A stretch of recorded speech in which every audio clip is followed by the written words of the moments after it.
Hey everyone, it's Jason. Welcome to another Marvel vs. System unboxing. This is for Lethal Protector, the beginning of the Symbiotes arc. So of course we're going to get a lot of symbiotes. So we have the first deck or box based on Venom being the Lethal Protector. The second set with Carnage and the Maximum Carnage storyline. And the third set following up with Spider-Verse, adding some more Spider-Man characters. We're going to get a new team symbol in here. We have Symbiotes, which of course have the Venom symbol, but they're considered being evil team. Because other than Venom, and occasionally one or two characters here, most of the Symbiotes have been evil characters. A couple other things just to point out in this series is they have a lot of the AKAs, or also known as. So we have a lot of stuff where different characters are known as Venom. So they count as Venom at the same time, like Eddie Brock and Flash Thompson, Agent Venom. So you gotta watch out. Just make sure you're building your deck. You're watching which characters are Venoms and which are not. And then a lot of cards in here have the Symbiotes, which has been featured before in other Venom characters or Venom adjacent symbiote characters. All it means is that they get to keep their +1/+1 counters even while stunned. So if they get flipped over, they get to keep that ability. That's the big ones. There's a couple other small things we'll go over when we get there. But let's jump into this and see what we got. We got the side of the box we didn't read. Building on your team of skilled and powerful symbiotes, headed up by the originator himself, Venom. Initiates the symbiote story arc and plays a host to your favorite symbiotic aliens.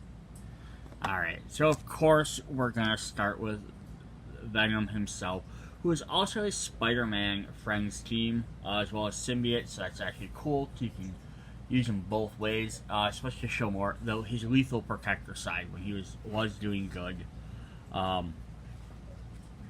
So he has Symbiosis, which we went over. He also has Climb, which is a very Spider-Man ability. At the start of your main phase, you may exhaust the location on your side. If you do, put a +1/+1 counter on Venom.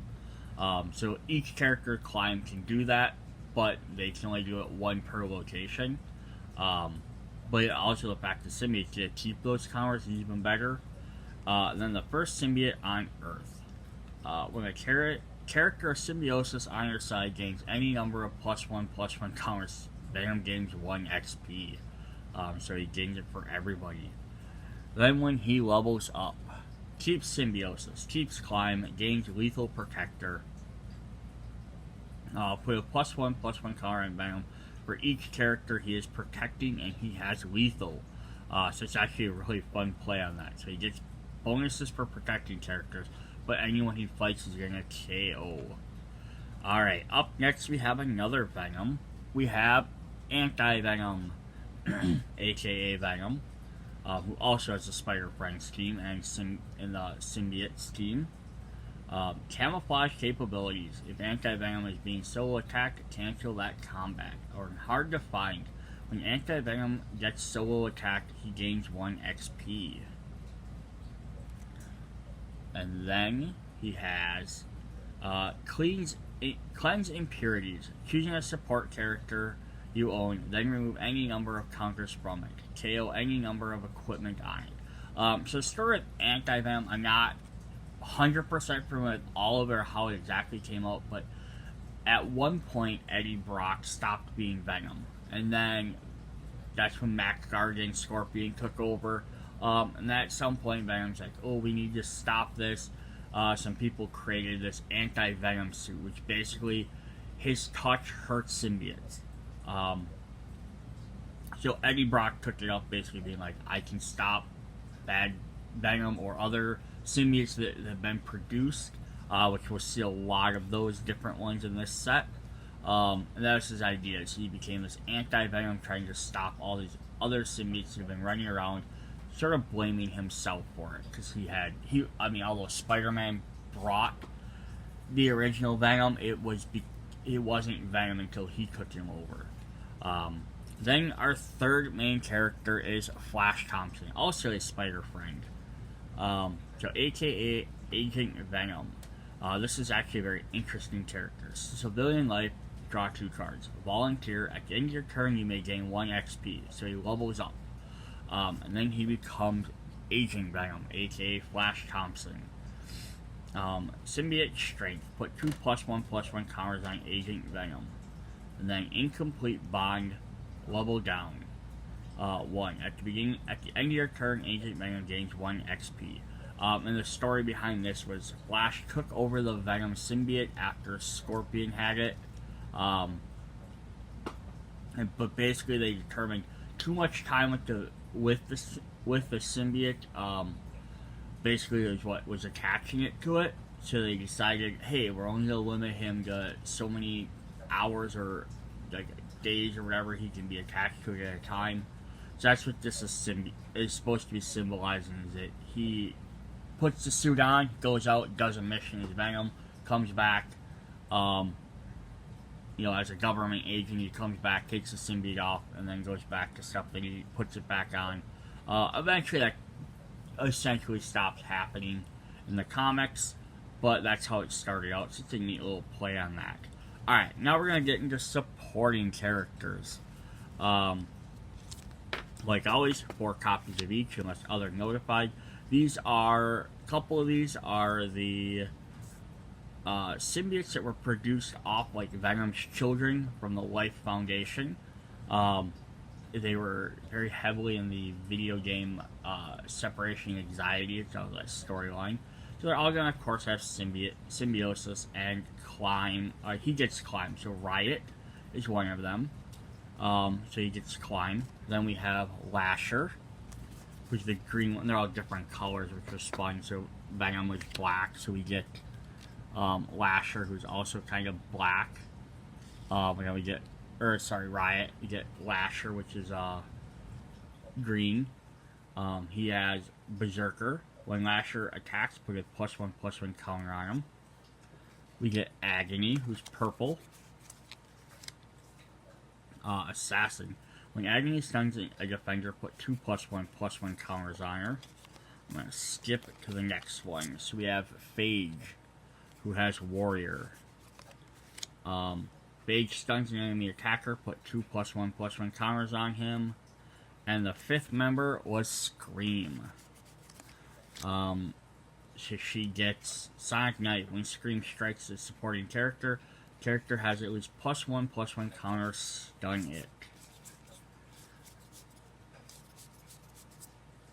Then finally, a different version of that. This is the last supporting character they list, but I'm going to show him earlier because he ties into those characters. So we have Hybrid, who is aka Agony, Lasher, Phage, and Riot. One of a kind. Hybrid can't appear except through Composite Symbiote. Composite Symbiote says, during your build phase, if you have an Agony, Lasher, Phage, and Riot supporting characters in your KO pile, you may put Hybrid from your hand onto your side.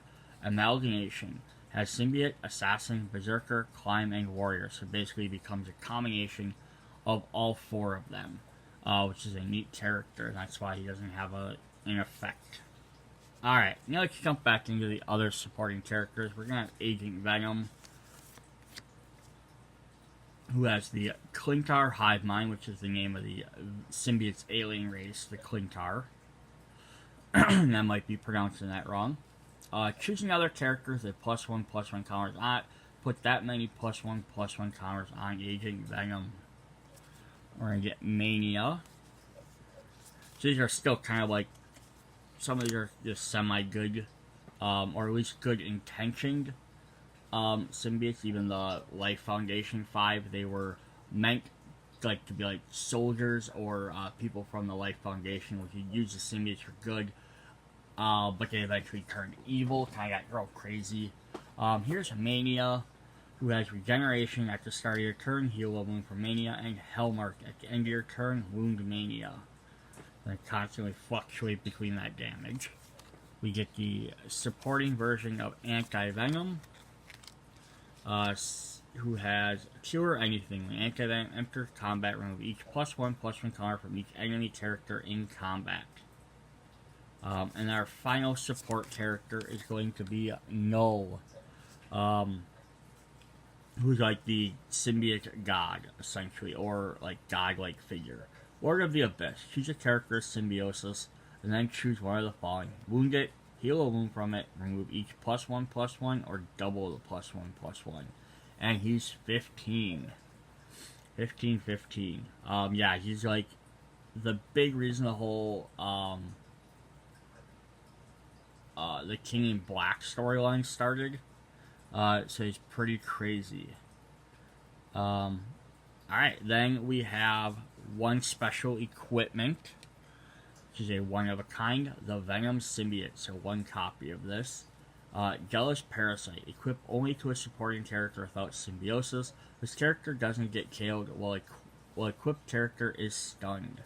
Symbiotic Relationship, equipped character has climb, symbiosis, and +1. So one of the earlier Spider-Man sets also had the Alien Symbiote, which gave climb, symbiosis, and +1. I don't think it had the restriction of without symbiosis, but at the time there was only like a few characters that had that. But this is kind of neat. It's like another different symbiote. You can turn someone else into essentially a Venom. We have 4 copies of the Our Name is Venom plot twist. Put 2 +1/+1 counters on a character's symbiosis on your side. If Venom is spaced up on your side, put 2 +1/+1 counters on each character with symbiosis instead. Put 2 1/1 counters on each character on your side. If Venom is spaced up, put 2 on a character versus each character. I was trying to figure out what was different there. I was just misreading it. Alright, and then finally, of course, we have a location for the symbiotes. We have Clintar, which is their planet. Yeah, so some lots of symbiosis, lots of +1/+1 cards. I think every character in here had symbiosis. Makes for a really fun, interesting thing. Plus, there's many other characters that can double counters or move counters around, so they can work really well with that. Plus, they'll team up very well with the next 2 decks. So check those out. See you guys later. Bye. Oh, wait. Before we head off, we like to look at that checklist. I didn't look at any of the specific keywords because I think most of it made pretty much good sense. Other than the first stuff I pointed out. Alright, there we go. So, see you guys later. Bye.